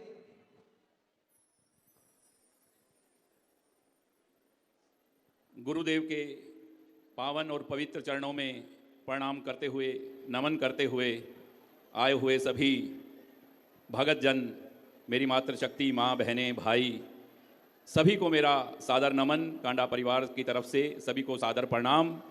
और आज हमारे बीच में बहुत ही आदरणीय, स्मरणीय, प्रातः स्मरणीय प्रदीप मिश्रा जी, महाशिव पुराण का जो गुणगान, जो भगवान शिव के महाशिव पुराण की बहुत ही अद्भुत बातें जो हमें बता रहे हैं, हरि नाम के हीरे मोती जो आज सिरसा की इस पावन स्थली बाबा की इस पवित्र कुटिया में बिखेर रहे हैं। कहते हैं कि संतों के इस शहर में, संतों की इस नगरी में आज ये पावन और पवित्र कथा महाशिव पुराण की जो गाथा हो रही है, और जब जो भी यहाँ बैठे हैं और जो भी जहाँ सुन रहे हैं, मुझे पूरा विश्वास है महादेव पे और मेरे बाबा पे कि उनकी हर मनोकामना पूर्ण होगी। इस बात में कोई दो राय नहीं है। क्योंकि वो कहते हैं कि कल मैं सुन रहा था कि बबूत में खजाना कुबेर का, तो संतों की तो बबूत में और संतों के आशीर्वाद में ही सब कुछ होता है। मुझे एक बहुत छोटी सी बात याद आ गई इस बात पे कि एक बहुत ही भगत था किसी संत का, किसी साधु का, वो बहुत सेवा करता था जाकर कुटिया में, और नित्य उसका आना जाना था वहाँ कुटिया में, सेवा करनी थी। उसके घर में उसकी बहन की शादी आ गई, तो घर वालों ने कहा कि आप कुटिया में जाओ, बाबा के पास जाओ, कुछ ले आओ ताकि शादी बहुत धूमधाम से और अच्छे तरीके से हो जाए, हमारे पास कुछ भी नहीं है। वो कई दिनों के बाद फिर दोबारा कुटिया गया, बाबा के पास गया, बाबा ने उसको आशीर्वाद दिया। उसने कहा कि मेरी बहन की शादी है, उसकी इच्छा थी कि बाबा मुझे कुछ पैसे या कुछ देंगे। और जब मैंने कल कथा में सुना कि सीधा तो बाबा अटैची भर के या कुछ देते नहीं, ये विश्वास की बात है, तो जाते दफ़ा बाबा ने कहा कि ये अनार 2 किलो कोई हमें दे के गया, इसको दे दो, इसकी बहन की शादी है। उसने सोचा कि यार घर पे शादी है बहन की, और बाबा ने तो ये 2 किलो अनार दे दिए, मुझे क्या होगा। तो वो जब जा रहा था, तो पुराने वक्त की बात है, कोई साधन होते नहीं थे। उस जहाँ से वो गुजर रहा था, उस शहर का, उस प्रदेश का बहुत ही शक्तिशाली आदमी, वहाँ का यूँ कहे कि सेठ राजा, बहुत बीमार था। किसी वैद्य ने उनको कहा कि अनार के जूस में मिला के अगर ये दवाई आपको मिलेगी तो आप ठीक हो सकते हैं, वरना नहीं। पर कहीं भी अनार नहीं थी। सब ढूंढने के बाद तो पता चला कि कोई व्यक्ति थैले में अनार लेके जा रहा है। उन्होंने उससे मांगा कि भैया ये दे दो, हमें बहुत ज़रूरत है राजा के लिए, यहाँ के सेठ के लिए। उसने कहा नहीं भैया, बड़ी मुश्किल से 2 किलो अनार मिले हैं, बहन की शादी है और ये मैं नहीं दे सकता, ये प्रसाद है। तो उसको ले जाया गया वहाँ राजा के पास। तो उन्होंने कहा कि मेरी जान बच जाएगी और बाबा का ये प्रसाद आप मुझे दे दो और आपको जो चाहिए मैं दूंगा। तो उसने सोचा कि क्या पता मुझे गुरुजी ने इसीलिए दिया हो, और ये सच्चाई है। उस अनार से वो सेठ, वो राजा ठीक हुआ और उसने उसको इतनी धन दौलत दी जो उसकी सोच से परे थी। तो कहते हैं कि बाबा की तो भभूत में खजाना कुबेर का, और साक्षात हम कुटिया में बैठे हैं, ठीक है ना। कि तो मैं तो आज यही कहूँगा बाबा से कि सदा बना रहे ये विश्वास दाता, और हम हमेशा हमारी अरदास आपके पास रहे, और हमेशा ये अरदास हम बाबा के चरणों में लगाते रहें, और ये विश्वास तारा बाबा का हम पर और सिरसा वालों पर ऐसा ही बना रहे। पर जिस दिन मेरा विश्वास टूटे उस दिन मेरी सांस भी टूटे, मेरा ये कहना है मेरे बाबा से। श्री शिवाय नमस्तुभ्यम, श्री शिवाय नमस्तुभ्यम, श्री शिवाय, ओम नमः शिवाय। बड़ा ही सुंदर उद्बोधन हम सभी को प्रदान करा आदरणीय गोपाल गोयल जी ने। एक बार जोरदार ताली बजाकर स्वागत करें।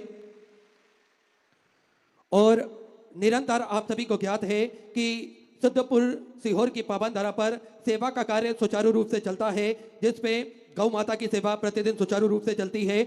और साथ में आप सभी को ज्ञात है भोजनशाला जो कि नियमित रूप से सुचारू रूप से कुबेर भंडारी की पावन धरा पर चलता है, जिसपे लाखों सैकड़ों हजारों भक्त प्रतिदिन भोजन भंडारे का आनंद लेकर अपने जीवन को कृतार्थ करते हैं, आनंद में करते हैं। आप सभी को ज्ञात है कि आप भी इस भव्य भोजनशाला की सदस्यता ग्रहण कर सकते हैं। मात्र 21,000 रुपए की स्वीकृति देकर आप जीवन पर्यंत तक इसके सदस्य बन सकते हैं।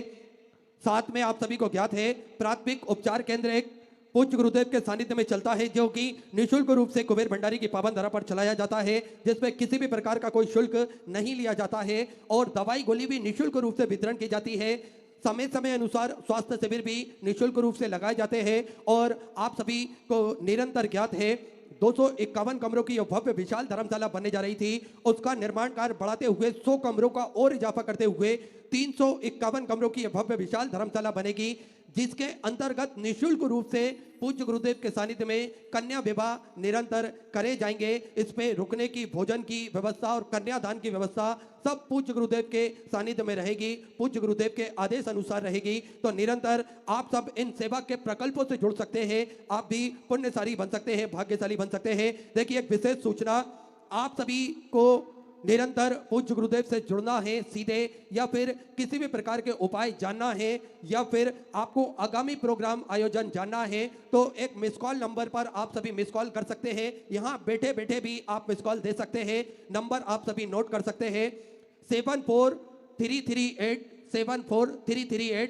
इन नंबर पर आपको मिस कॉल देना है। 10 अंकों का यह नंबर है। आप मिस कॉल देंगे, आप स्वतः ही अपने आप श्री बिटले सेवा समिति से जुड़ जाएंगे और आगामी सभी आयोजनों की सूचनाएं या फिर किस प्रकार से पूजा करना है, यह सब हमें बड़े ही आराम से, बड़े ही सरल तरीके से प्राप्त हो सकेगा। तो आप इस नंबर पर मिस कॉल अवश्य प्रदान करें। आइए, जिन दानदाताओं ने, जिन भामाशाहों ने अपनी स्वराशि प्रदान करी, उन सभी पवनसरी पुण्यसरी दानदाताओं के नाम राजरानी मद्रास हेडलूम भिवानी हरियाणा से 11,000 रुपए की स्वराशि आपने बाबा कमरेश्वर दामित समृद्ध की बहुत बहुत बधाई। सुंदर विचार आपके सदस्य आप समझ की। राजेश जी शर्मा इंदौर मध्य प्रदेश से 11,000 रुपए की स्वराशि आपने गौ माता के चारे हेतु समृद्ध की बहुत बधाई। सुंदर विचार आपके सदस्य आप समझ की। धनुलाल जी रायपुर छत्तीसगढ़ से सुधा 500 रुपए। सियाराम जी साहू की तरफ से सुंदर 1,000 रुपए गुप्ता में सुधा 5,500 रुपए की स्वराशि आपने बाबा कमरेश्वर दामित समृद्ध की बहुत बहुत बधाई। कैलाश गीता जी शर्मा की तरफ से 1100 रुपए। प्रकाश जी की तरफ से प्रयागराज उत्तर प्रदेश से 1100 रुपए गुप्ता में सुधा 500 रुपए। दीपाली जी सेंडे की तरफ से बैतूल मध्य प्रदेश से 500 रुपए की स्वराशि आपने समृद्ध की। राजू जी राजपूत की तरफ से जालना महाराष्ट्र से सुधा 500 रुपए। सूरज जी राजपूत की तरफ से 500 रुपए। प्रदीप जी की तरफ से सुधा 500 रुपए। रेखा जी सोनी की तरफ से धनबाद झारखंड से सुधा 500 रुपए। आस्था जी वर्मा नागपुर महाराष्ट्र से सुधा 500 रुपए। भास्कर जी की तरफ से बिहार से सुधा 500 रुपए। अंकुश जी त्रिवेदी की तरफ से नागपुर महाराष्ट्र से सुधा 500 रुपए। नितिन जी कल्याण की तरफ से सुधा 500 रुपए की स्वराशि आपने बाबा कुमरेश्वर धामे की बहुत बहुत बधाई। अंकुश जी त्रिवेदी की तरफ से नागपुर महाराष्ट्र से 500 रुपए की स्वराशि आपने समझ की। विजय नारायण सिंह जी की तरफ से सुधा 500 रुपए की स्वराशि आपने समझ की। घनश्याम जी पाटीदार की तरफ से सुधा 500 रुपए। पूजन जी शर्मा की तरफ से मंदसौर मध्य प्रदेश से सुधा 500 रुपए। पुराण देवी जी की तरफ से अमृतसर पंजाब से सुधा 21 रुपए। संजीव जी शर्मा की तरफ से 1100 रुपए। भूपेन जी शर्मा की तरफ से दिल्ली से सुधा 500 रुपए। गुप्तेश्वर में सुधा 1100 रुपए। किरण संजय जी यादव की तरफ से सुधा 500 रुपए। गीता देवी जी परिहार की तरफ से सुधा 500 रुपए। मालाबाई राम सिंह जी ठाकुर की तरफ से सुधा 500 रुपए। पार्वती जी ठाकुर उज्जैन मध्य प्रदेश से सुधा 501 रुपए की स्वराशि आपने समझ की। गुप्तेश्वर में सुधा 500 रुपए की स्वराशि आपने समझ की। सभी दानदाताओं को मैं हृदय की आनंद गहराई से नमन करता हूं, दंडवत करता हूं, प्रणाम करता हूं। सुधा स्वराशि आपने समझ की। जो भक्त अपनी स्वराशि मंदिर, गौशाला, वृद्धाश्रम, अन्य क्षेत्र बाबा कमरेश्वर धामे तो समृद्ध करना चाहते हैं, वे टीवी स्क्रीन पर श्री विटले सेवा समिति के 2 account number axis bank account, central bank of India का चल रहा है। दोनों में से किसी भी अकाउंट में अपनी स्वराशि जमा कर अपना नाम व्हाट्सएप पर भेज सकते हैं। आइए सीधे व्यासपीठ की शरण में चलते हैं। पूज्य गुरुदेव के सानिध्य में सुंदर हम सभी तीसरे दिवस की कथा श्रवण करेंगे। जय जय श्री राधे, हर हर महादेव, श्री शिवाय नमस्तुभ्यं।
श्री कृष्ण जी परम दयाल की जय। श्याम सुंदर श्री महारानी की जय। काशी विश्वनाथ भगवान की जय। गौरा महारानी की जय। श्री गणेश जी महाराज की जय। सरस्वती माता की जय। गणपति सरकार की जय। भुवनेश्वर महादेव की जय। महाकालेश्वर भगवान की जय। ओंकारेश्वर भगवान की जय। तारकेश्वर महादेव की जय। तारा बाबा की जय। संत सदगुरुदेव माता की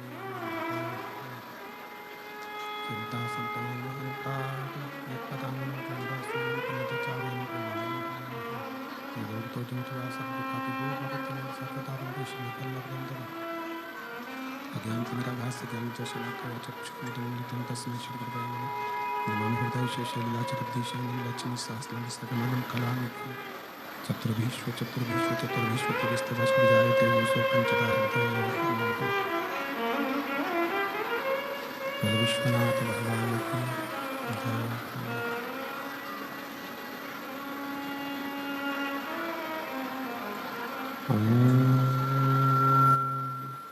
नमः शिवाय। नमः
शिवाय। नमः शिवाय। नमः शिवाय।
नमः शिवाय। विश्वनाथ भगवान की जय। महाकालेश्वर भगवान की, ओमकारेश्वर भगवान की, तारकेश्वर महादेव की, तारा बाबा जी की, कुबेरेश्वर महादेव की। हर हर महादेव, हर हर महादेव, हर हर महादेव। काशी विश्वनाथ ओगरदानी त्रिकालदर्शी कैलाशी विनाशी भगवान शिव, जिनकी अनेक पावन शिव महापुराण की कथा संपूर्ण विश्व के कल्याण हेतु बाबा देवादिदेव महादेव की कृपा से, उनकी करुणा, उनकी उदारता से श्रवण करने का सौभाग्य शिव कृपा से प्राप्त हुआ है। बड़े भाग्यशाली हैं सभी शिव भक्त जो इस पवित्र पावन शिव महापुराण की कथा का लाभ ले रहे हैं।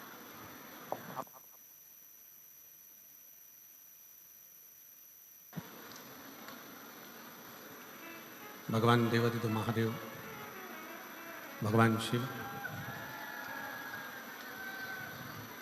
जो संपूर्ण जगत का कल्याण करने वाले हैं, संपूर्ण विश्व का कल्याण करने वाले हैं, ऐसे भगवान शिव की ये पवित्र पावन शिव महापुराण की कथा देवादिदेव महादेव की कृपा से तारा बाबा जी की कुटिया में सिरसा हरियाणा की इस पवित्र भूमि पर आयोजित की गई है। बाबा संत तारा बाबा जी की कुटिया में बैठकर तारा बाबा जी की कुटिया में बैठकर ये पवित्र पावन शिव पुराण की कथा का दिव्य और भव्य लाभ लेने का सौभाग्य मिला हुआ है। रोज आप लोगों को ध्यान रखना चाहिए ना, प्रतिदिन तकलीफ आ रही है। शिव कथा जो जीवन के सारे तकलीफों को, दुखों को, कष्टों को दूर कर देती है, ऐसी पवित्र पावन भगवान शिव की कथा का लाभ तारा बाबा जी की कुटिया में बैठकर श्रवण करने का सौभाग्य मिला है। कथा के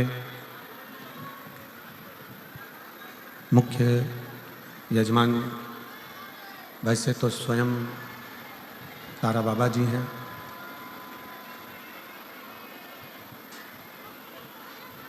जनता चिल्ला रही है।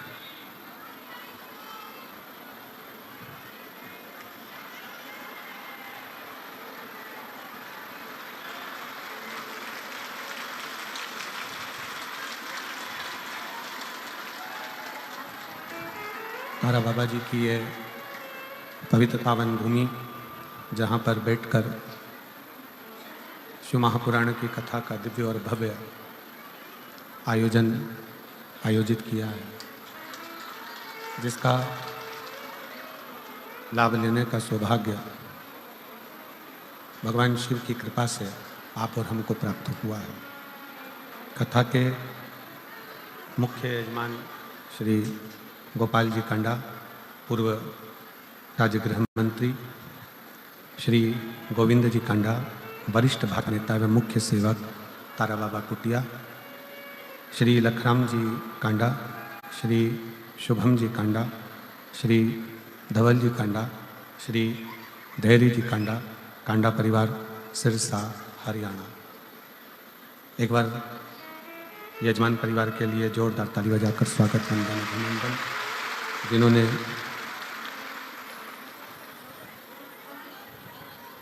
इस पवित्र पावन शिव महापुराण की कथा का लाभ आप और हमको दिया है।